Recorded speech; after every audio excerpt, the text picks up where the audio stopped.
mën a jàll ci beneen point. laata ñuy ubbi yeneen perspective. oui. Justement est-ce que famille yi tey d'accord nañ par rapport à ce qui va se passer ci seen sort quand on parle aujourd'hui de les reloger wala quand on parle aujourd'hui de zéro bidonville wax leen ne que dañ leen di jox 10 millions par rapport à cette rencontre. waaw xam nga nee man dama am beneen approche bu doon maay yow. bu doon maa yow nga baal ma doo poser noonu question bi ni nga koy njëkk a poser mooy ñafa ne ndax ñoo ko moom wala moomuñu ko parce que tamit xam nga àdduna. Monsieur le ministre je suis désolée mais je vais pas laisser passer ça parce que quoi qu'on puisse dire également man je vais pas vous dire oui suma sañoon ngay répondre nii wala ngay répondre nii donc moi je choisis comment je pose mes questions et c'est par rapport toujours à ceux qui nous regardent monsieur le ministre mais pas par rapport à vous ce que vous voulez.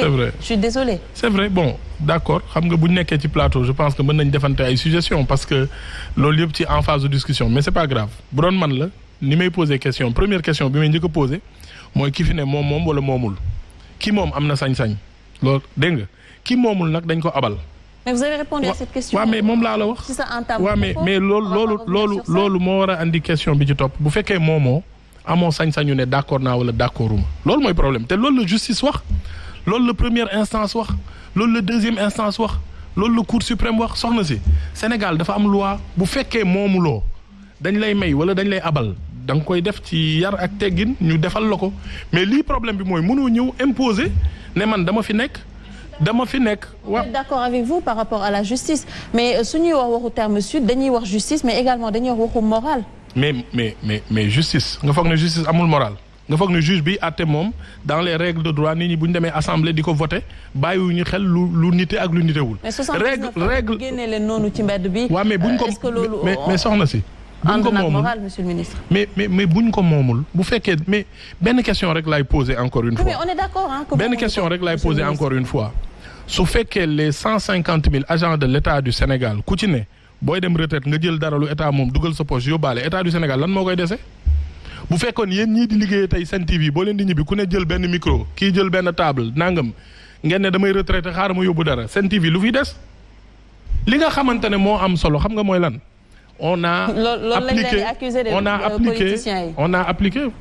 appliqué les règles de droit léegi nag président de la République bi nga xamante ne moom lañ dénk la nation sénégalaise am na yërmandeem mu ne wax ka dëgg kat ñii loru nañ man ci sama wàllu bopp war naa def geste looloo tax mu seet valeur u kër goo xamante ne dans le logement social mu jox leen ko donc coow li jeex na li amoon mooy Comico dafa am droit dafa jënd ci état du Sénégal ministère de l'urbanisme am projet président de la République ne man sama priorité mooy loger mes militaires qui sont en activité ñu def ko léegi nag li ci des ba des mooy justice joxe na ndigalam président de la République moom mi yàlla may droit bi nga xamante ne mën na jéggal nit mën na def nangam mën na mais mu jël ci budget état du Sénégal ne ñii kat mos nañoo sonnal état du Sénégal mos nañoo servir nation bi mën naa leen defal nii mais nag du droit du force du titre voilà.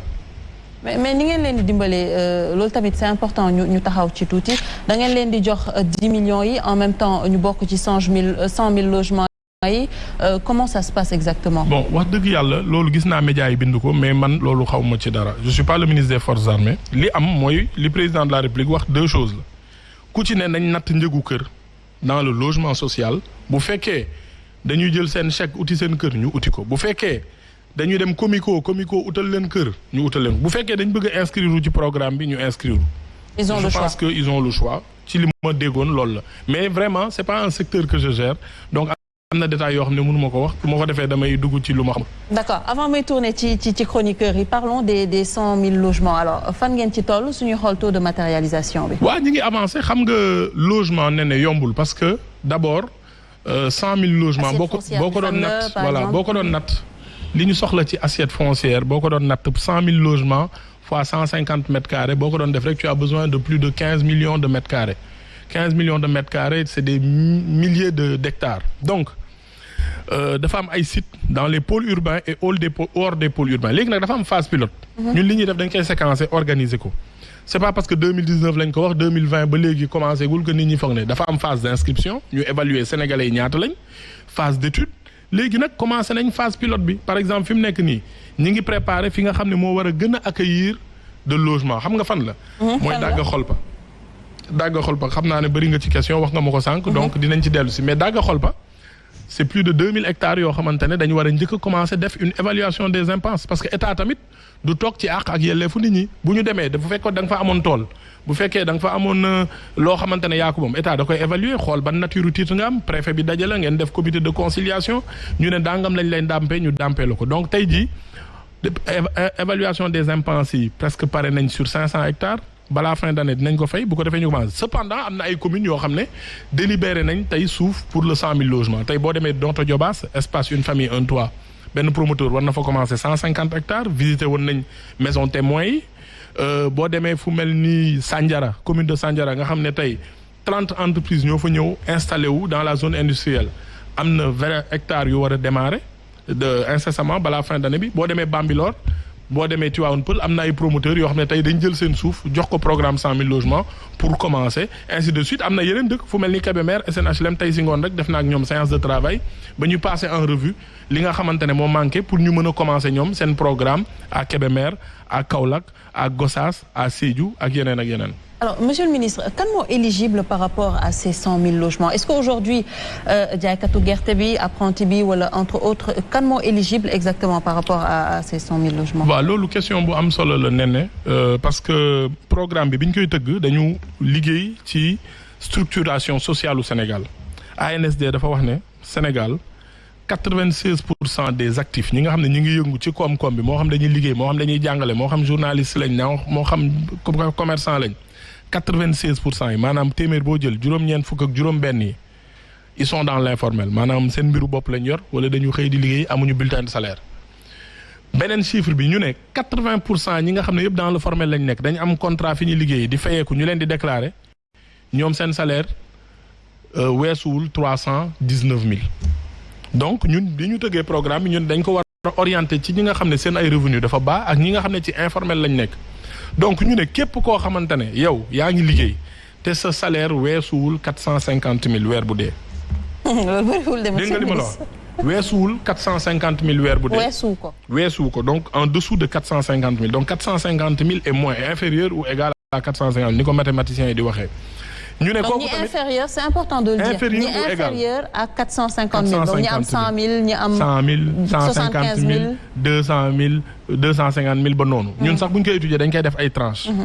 donc ñoom bi ñu leen sélectionné noonu ci étude bi lenn li nga xam ne moom lañ njëkk a seetlu mooy 60% ñu ngi ci axe Dakar Thiès Mbour entre département de région de Dakar département de Mbour département de Thiès 40% yi ñu ngi. dans les 10 métropoles d'équilibre yi nga xam ne ñoom ñoo wër Sénégal c'est-à-dire communes yi gën a mag ci Sénégal boo fa demee à côté dina am ay pôles urbains yu ñu fa créé pour mën a recevoir nit ñooyu pour mu bañ a yem Dakar kese. léegi nag waxuñu rek ci am revenu bi attention mën nga am revenu bu tuuti te doon nga kër wala am nga kër goo moom ñu ne képp koo xamante ne tamit mosoo am kër bokk nga ci. mais bu fekkee mos nga am kër jaruñu la ci boole nday dimee ku ko xool xam ne peut-être denc na ñaari titre foncier yoo xam ne tabax nañ ko mais on dit une propriété bâtie bu nekkee terrain rek nga am te amoo kër loolu bokku ci dégg nga. deuxième chose bu loolu paree ñu ne la il faut être de nationalité sénégalaise c'est normal du dëgg léegi nag ñu ne il faut justifier aussi d'une activité parce que état kii góorgóorlu ne ci dara lay jàppale donc ñu xool koo xam ne mi ngi ci activité léegi nag dafa am suñu mbokk yoo xam ne ñu ngi bitim réew ñoom ay émigré lañ mën na am. mais nooy justifier activité par exemple. waaw loolu ay enquêtes yi ñuy def parce que wax dëgg yàlla je l'avoue c'est pas facile mais say activité tey par exemple dinañ la laaj sa facture ndox sa facture courant ndax da ngay fayal say doom école teg nañ benn mécanisme boo xam ne dina tax ñu mën a reconstituer ce revenu bu fekkee nekkoo ci li nga xam ne moom mooy nekkoo dans le secteur formel yoroo bulletin de salaire donc loolu yëpp dafa doon loo xamante ne. ma tooñ la tuuti est-ce que loolu tax des fois tamit gars yi dañuy ragal ñu def ko affaire politique des politiques politiciennes. waaw xam nga man boo lu mel noonu boo laajoon samay mbokk ak samay xarit dañ la naan Karim moom mbirum logement bu ko wax li tax le 20 décembre 2019.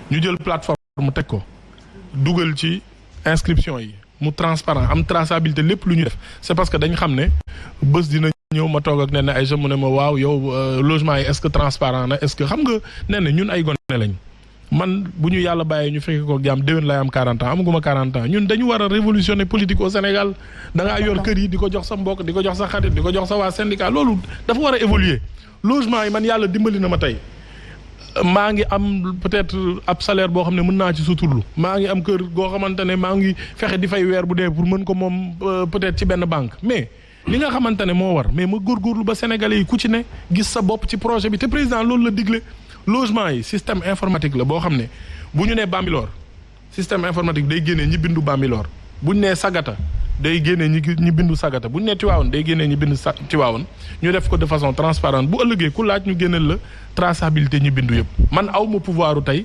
jël ne diw te en plus par ordre d'arrivée la. par ordre d'arrivée ma ci profité sax di wax ne suñu mbokku sénégalais de l'extérieur yi des na 8000 places parce que programme bi 20% ñoom lañ ko réserver mais seetlu nañ ne au mois d'août je pense on était à 12 000 inscrits 11 000 et quelques inscrits sur les sénégalais de l'extérieur pour 20 000 places donc des na 8000 places ñoom mën nañ bindu par contre nag pour ñun ñi nekk Sénégal moom affaire bi jël na ba weesu 100 000 on est à 200 presque 230 000 yu inscrire donc fi mu nekk nii dañuy xool naka lañ mën def ba peut-être def plus de 100 000 logements pour mën a atteindre l'objectif. alors Omar Faye justement lan moo ci sa xalaat par rapport ak 100 000 logements yu ñu jot a wax mais également ak le plus important muy Terme Sud.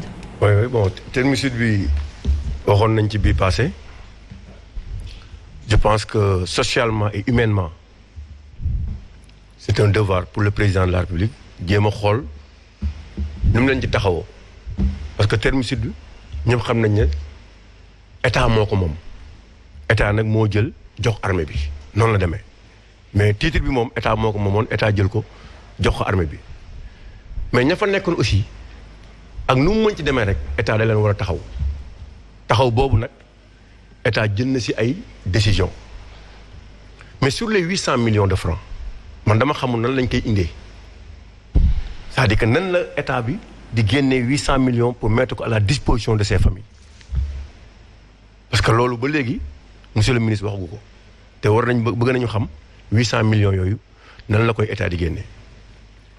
Deuxièmement, il y avait un programme de 15 000 logements que le président de la République avait initié. Fu ñu ci toll par an on n'a même pas vu 5 000 logements depuis lors. kooku yaa ngi fàttaliku.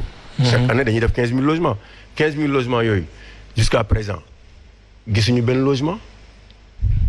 même bu ñu ko gisee tamit matul 16 000 logements donc tey bu ñu tolloo fii beneen affaire lay doon maintenant man li ngeen oote bidonville laa xamul lan mooy bidonville parce que ni ministre décrié bidonville man bidonville laa nekk. comment ça. amoo assainissement amul voirie yi dëkkuwaay yi baaxul mais allez venez à Rufisque ou allez à Kër Massar ou aller aux Parcelles Assainies ou ailleurs tu vois des baraques partout c'est de l'anarchie donc tey bu ñu doon xool ci yi nekk ñoom bidonville am na ñu xamante ni tey seeni zone ils ont des problèmes d'assainissement ils ont tous les problèmes amuñu sax titre de propriété. non Oumar li nga wax dëgg la nga baal ma. waaw Sénégal nous sommes 40% à vivre en zone urbaine. maanaam ci ay gox yu maanaam dëkku taax. mais ci biir 40% yooyu nous sommes 60% à vivre dans de l'habitat structuré ñi ci des yëpp ci bidonville li nga wax dëgg la c'est-à-dire bu ñu xoolee ni ko ONU Habitat définiré zone boo xamante ne infrastructure yu ñëwul amul ay voies yu ñu tabax habitat bi dafa insalubre loolu dañ koy man am na ay quartiers fii Dakar bugguma ko tudd yoo xam ne gis naa fa ay këru 200 millions 300 millions mais boo demee ci classement ak ci critère ONU Habitat mën nga ko am na ci sax benn quartier boo xamante ne am na zone yoo xam ne dañ ko war a restructurer Nord Foire parce que tey boo fa demoon am na ci ñoo xam ne amuñu kayit te tabax nañ ay kër yoo xamante ne valeurs yi mën na am mu ëpp fuuf donc bidonville mën na doon ci sécurité foncière bi mën na doon ci insalubrité bi mën na doon ci absence su infrastructure de base yi donc loolu dëgg la. waaw moo tax nag baax na à ce que état bi xool aussi. nan la ñu mën a aider. ces gens-là qui sont dans des concessions parce que pratiquement dans les quartiers traditionnels il y a que des concessions.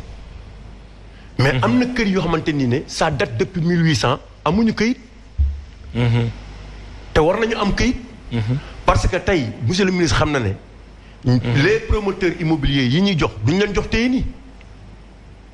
kenn du leen jox téye nii de. dëgg la bàyyi lañ leen di jox wala titre foncier. parce que tu ne peux pas aller à la banque ak nga am téye nii. il faut avoir un bail ubbi titre foncier pour aller à la banque lever des fonds pour construire. C'est là aussi il faut aider les. TMI Omar. ah. lan mooy TMI li nga wax. mooy titre national mooy titre. foncier. mooy titre boo xamante ni ne titre public la. bokkul ak bàyyi bi nga xamante ni ne état mooy moom. non identifié waaw mooy non identifié mooy les titres non identifiés mu loolu mooy domaine national. terrain non identifié privé de l' état. TNI. mooy TNI mooy TNI. maintenant domaine privé de l' état. non immatriculé. maintenant am na terrain yoo xamante ni ne état moo koy moom.